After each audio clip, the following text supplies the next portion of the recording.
Hello, Kumars classroom में आप सबको स्वागत है। लॉकडाउन के इस दौरान हम लोग घर में बैठे पढ़ाई कर रहे हैं। तो क्लास 10 के फिजिकल साइंस में पिछले बार हमने वीडियो डाली थी आपको इलेक्ट्रोलाइसिस के ऊपर, विद्युत विच्छेदन में, और आपने उसका घर में पढ़ाई लिखाई की होगी। तो आज हम पढ़ने जा रहे हैं उसी चैप्टर का दूसरा भाग, यानी कि इलेक्ट्रोलाइसिस का कुछ प्रयोग हम अपने डे टू डे लाइफ यानी कि दिनचर्या के कार्य में कैसे प्रयोग करते हैं उसको हम दिखाएंगे। ठीक है, तो आगे बढ़ने से पहले मैं कुछ चित्र आपको दिखाना चाहता हूँ, जिसमें आप देख सकते हैं कि कुछ वस्तुएं जिस पर धातु का अलग रंग चढ़ा हो, जैसे कि हम गोल्डन कलर का कुछ चूड़ियाँ देख सकते हैं, या तांबे का बर्तन, हालांकि वो तांबे का नहीं है लेकिन उसके ऊपर तांबे का पर चढ़ाया हुआ है। कुछ ऐसे मेटल्स की सामग्रियां जो घर में सजावट के रूप में हम लोग प्रयोग करते हैं, जिसमें चांदी का परत चढ़ी हो या तांबे की परत चढ़ी हो, इस तरह से हम लोग देख सकते हैं। और ये कैसे किया जाता है, यही एक जिसको इलेक्ट्रोप्लेटिंग कहते हैं, जो एक प्रयोग है विद्युत विच्छेदन का, यानी कि इलेक्ट्रोलाइसिस का। विशेषकर इलेक्ट्रोलाइसिस में हम लोग 3 प्रयोग के बारे में पढ़ेंगे। एक है इलेक्ट्रोप्लेटिंग यानी कि विद्युत लेपन, और दूसरा है रिफाइनिंग ऑफ मेटल्स, धातु के शुद्धिकरण, और तीसरा है धातु का निष्कासन यानी कि मेट्रोलॉजी, धातु का हम उसके अयस्क से बाहर निकालने के काम में भी ये इलेक्ट्रोलाइसिस प्रयोग करते हैं। ठीक है, तो सबसे पहले हम आपको दिखाएंगे कि इलेक्ट्रोप्लेटिंग यानी कि विद्युत लेपन क्या है। विद्युत लेपन एक क्रिया है, एक विधि है जिसमें इलेक्ट्रोलाइसिस यानी कि विद्युत विच्छेदन की सहायता से एक धातु के ऊपर दूसरे धातु की परत चढ़ाई जाती है, जिसको हम कहते हैं विद्युत लेपन या इलेक्ट्रोप्लेटिंग। ठीक है, ये कैसे किया जाता है, इसमें और विशेषकर इसका उद्देश्य क्या है, विद्युत लेपन करने से क्या हमको फायदा होगा।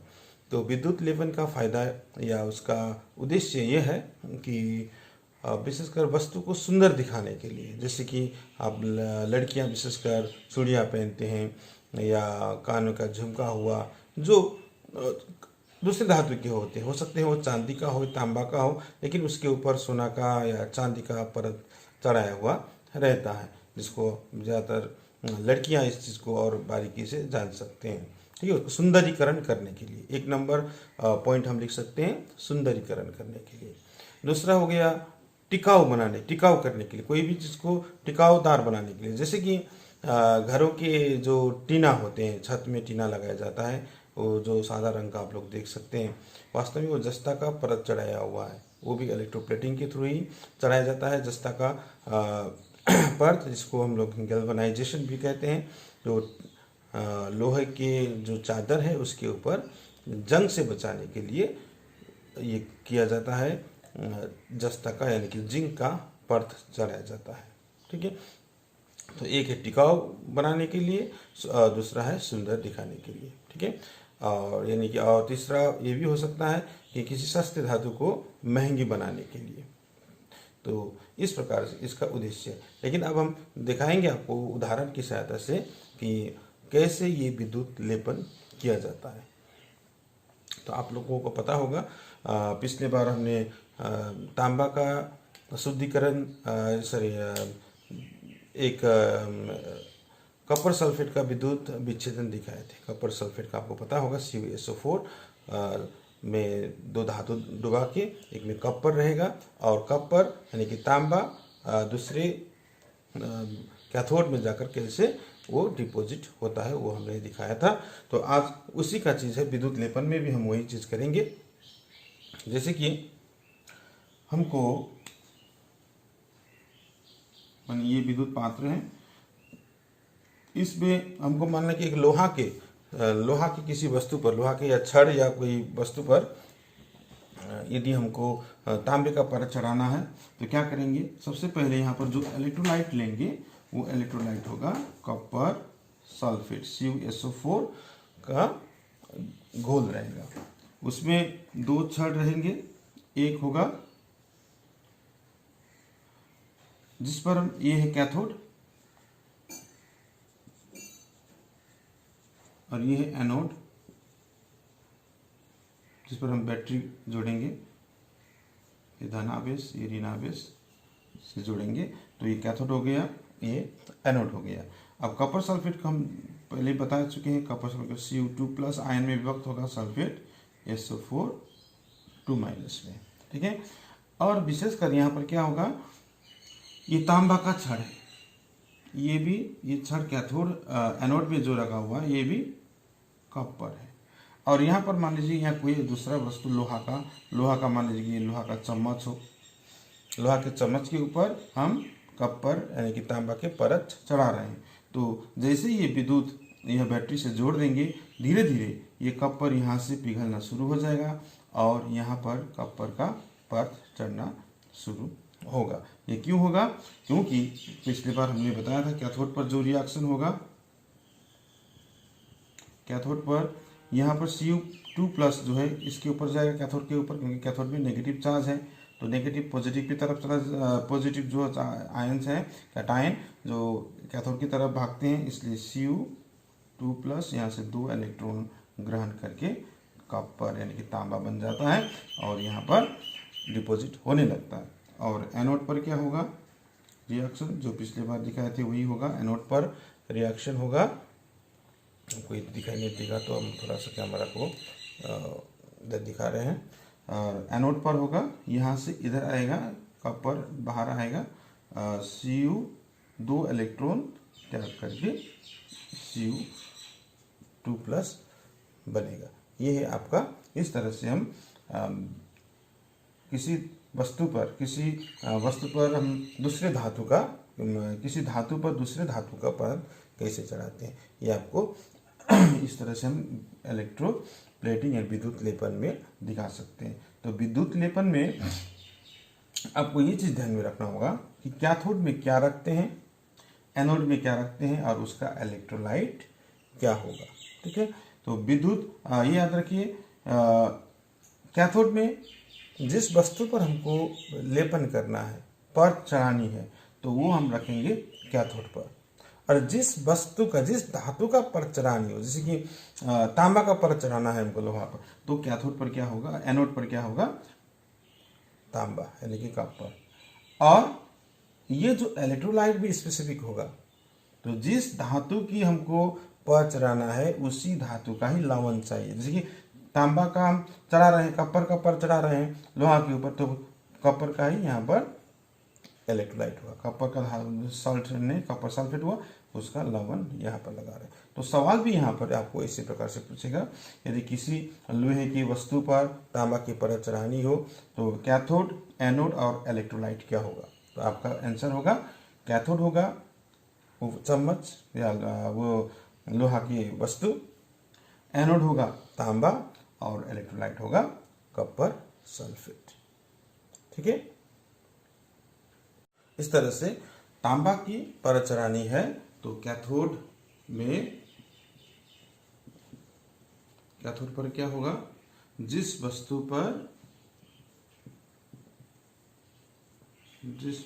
पर परत चढ़ानी हो उसको रखेंगे।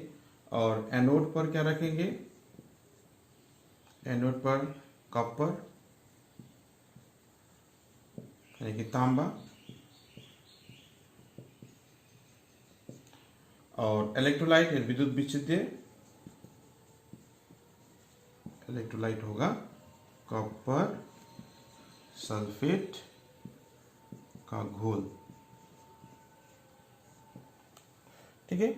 आपको ठीक से अंदर इसमें चमक रहा हो तो इस तरह से देखिएगा। और ये किस पर है,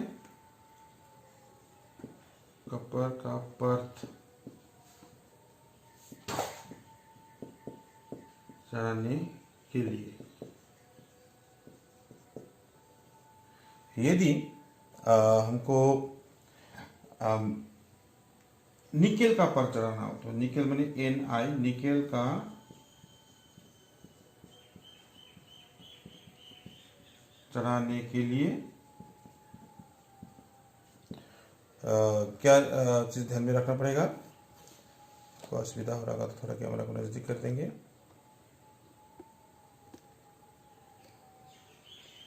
देखिएगा, निकेल का पर चढ़ाना है किसी पर। निकेल का आपने देखा होगा किसी निकेल कैसा होता है, दिखने में स्टील का जैसे कलर होता है, चमकदार, जैसे कि टैप में या गैस का ओवन आदि निकेल का रहता है। तो कैथोड में क्या रहेगा, कैथोड में जिस वस्तु पर चढ़ाना है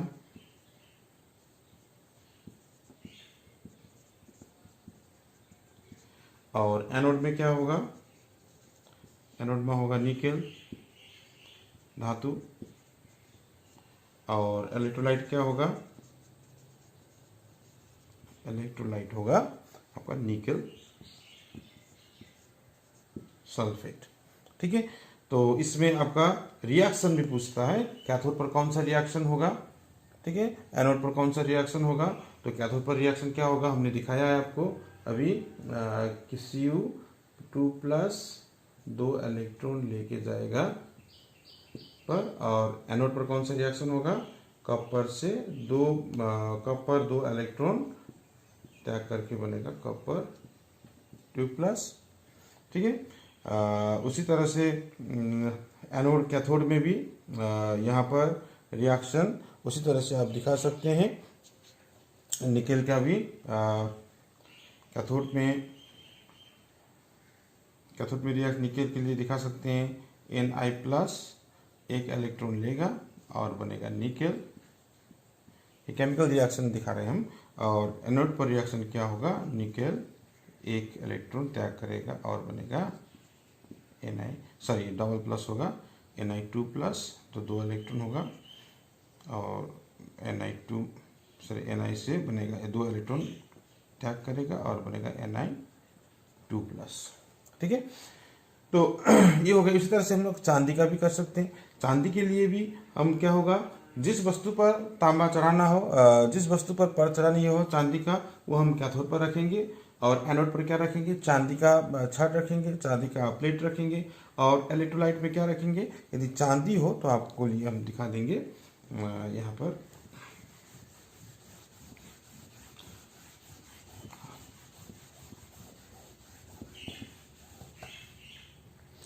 चांदी के लिए सोडियम अर्जेंटो साइनाइड इलेक्ट्रोलाइट, या आप ध्यान रखें, देखिए सोडियम AgCN अर्जेंटो साइनाइड, इसका वैलेंस यहाँ पर होगा 2। सोडियम अर्जेंटो साइनाइड बोला जाता है। ये है किसके लिए, सिल्वर के इलेक्ट्रोप्लेटिंग के लिए। ठीक है, तो याद रखना पड़ेगा। और गोल्ड यदि चढ़ाना हो, गोल्ड में भी वही है, सोडियम या पोटासियम ऑरोसाइनेट होगा। वो हम आपको स्क्रीन में हम लिखकर दिखा देंगे। इस पोटासियम ये कैसा होगा, गोल्ड के लिए कौन सा, ये वो होगा सोडियम या पोटासियम ऑरोसाइनाइड। ठीक है, तो ये विशेषकर आपको इलेक्ट्रोलाइट का नाम याद रखना जरूरी है। और कैथोड में हमेशा याद रखिए, कैथोड में क्या रहेगा, जिस वस्तु पर चढ़ानी हो। ठीक है, और एनोड में क्या रहेगा, जिस धातु का पर चढ़ा रहे हैं उसी धातु का छड़ या प्लेट हम कहाँ पर रखते हैं, एनोड पर रखते हैं। ठीक है, और उसके अलावा आपको विद्युत जो विश्लेषण है इसका उपयोग होगा धातु का परिष्करण या धातु का शुद्धिकरण के लिए। ठीक है, धातु का शुद्धिकरण कैसे होगा मैं दिखा रहा हूँ। हाँ, तो धातु का शुद्धिकरण में जैसे कि तांबा को सबसे पहले फैक्ट्री में जब उसका अयस्क से निष्कासित किया जाता है तो उसमें बहुत सारे धातु या अधातु इम्प्यूरिटीज के रूप में, अशुद्धियों के रूप में उपस्थित रहता है। तो उसको हम कैसे अलग करेंगे, तो अलग करने का विधि भी यही है, धातु का शुद्धिकरण हम करेंगे विद्युत विच्छेदन विधि द्वारा, जिसमें आपको दिखाएंगे इसी तरह से। ये एक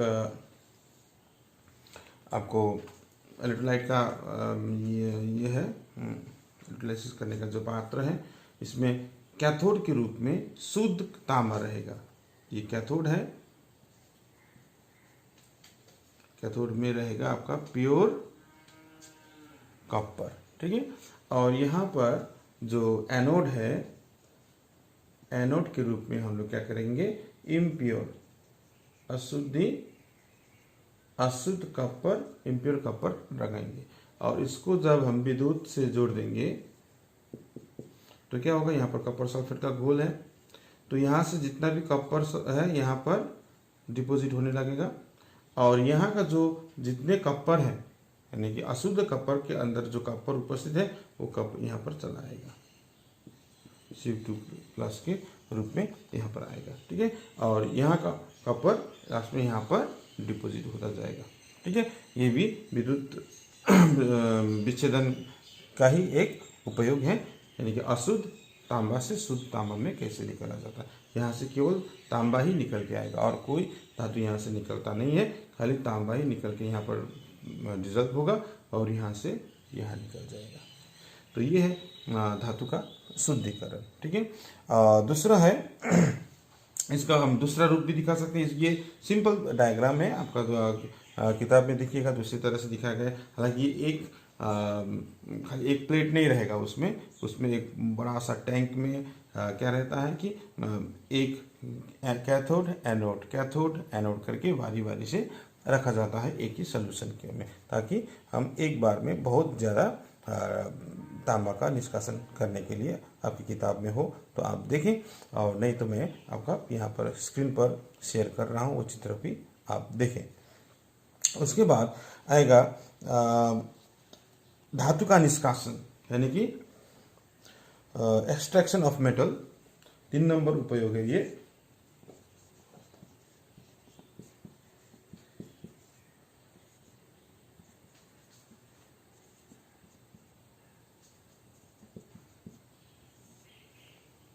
धातु का निष्कासन में क्या होगा, जैसे कि विशेषकर एल्युमिनियम का, ठीक है। एल्युमिनियम आपने देखा होगा आपके घरों में विशेषकर खाना बनाने के पात्र के रूप में हम लोग प्रयोग करते हैं एल्युमिनियम, और तार की विद्युत का तार के रूप में भी प्रयोग करते हैं एल्युमिनियम। तो एल्युमिनियम कैसे निकाला जाता है, एल्युमिनियम का ओर्स जिस मिनरल से निकाला जाता है उसका नाम है बॉक्साइट, और बॉक्साइट कुछ नहीं है बल्कि वो एल्युमिनियम का ऑक्साइड है, ठीक है। जैसे कि एल्युमिनियम का Al2O3, इसका दूसरा नाम एल्यूमिना भी बोलते हैं इसको। जब बॉक्साइट को शुद्ध किया जाता है, उसकी बाकी अशुद्धियों से परिष्कार किया जाता है, तो जो प्योर फॉर्म रहता है बॉक्साइट का, उसको हम कहते हैं एल्यूमिना। तो एल्यूमिना को क्या किया जाता है कि पिघलाया जाता है हाई टेम्परेचर में, इसके साथ दूसरा 2 फेल्सपार और ये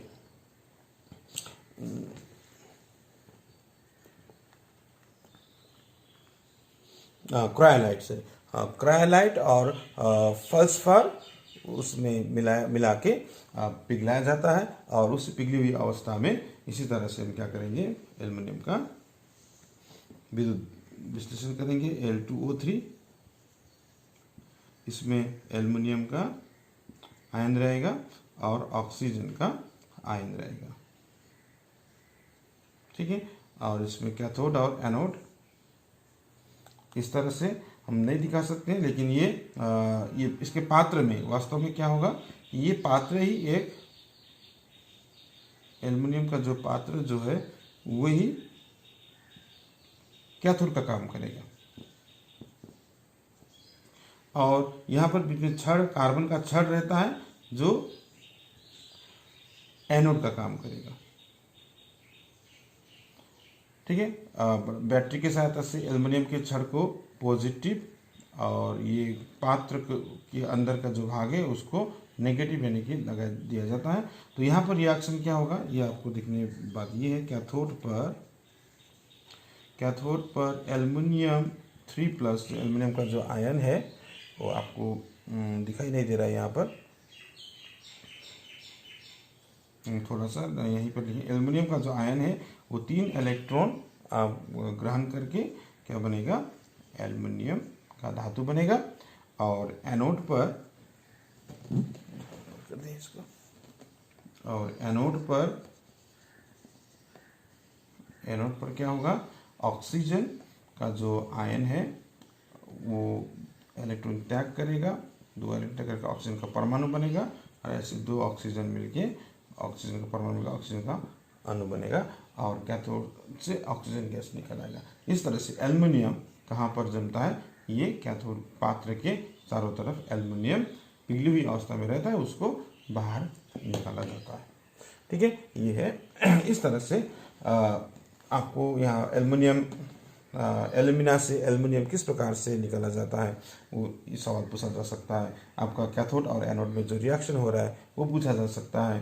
ठीक है, और आपका तांबा का शुद्धिकरण किस विधि से किया जाता है आपको ये पूछा जा सकता है, या कैथोड में क्या रहेगा, एनोड में क्या रहेगा, उसका इलेक्ट्रोलाइट क्या होगा, ये पूछा जा सकता है। ठीक है,